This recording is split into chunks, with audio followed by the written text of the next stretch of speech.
السلام علیکم۔ ملکی اور غیر ملکی تازہ ترین خبروں سے باخبر رہنے کے لیے ہمارا چینل سبسکرائب کیجیے اور پیج لائک کیجیے۔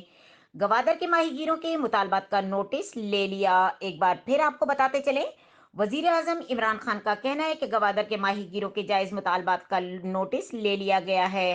یہ بات وزیر اعظم عمران خان کی جانب سے سماجی رابطے کی ویب سائٹ ٹویٹر پر جاری کیے گئے ایک بیان میں کہی گئی۔ ان کا کہنا ہے کہ ٹرالرز کے ذریعے غیر قانونی ماہی گیری کے خلاف سخت ایکشن لیا جائے گا۔ وزیر اعظم عمران خان کا اپنے بیان میں یہ بھی کہنا ہے کہ غیر قانونی ٹریلر سے مچھلی کے شکار پر وزیر اعلیٰ بلوچستان سے بات کروں گا۔ واضح رہے کہ گزشتہ 27 روز سے گوادر میں بلوچستان کو حق دو تحریک کا دھرنا جاری ہے، جس نے تاریخ رقم کر دی۔ گوادر میں گزشتہ روز ہزاروں افراد کی تاریخی احتجاجی ریلی میں سڑکوں پر انسانوں کا سمندر امڑ آیا۔ دھرنے کی کمان خواتین نے سنبھال رکھی تھی۔ اس حوالے سے بلوچستان کو حق دو تحریک کے روح رواں مولانا ہدایت الرحمان کا کہنا تھا کہ عزت نفس کی بحالی اور بنیادی حقوق پر سمجھوتہ نہیں کریں گے۔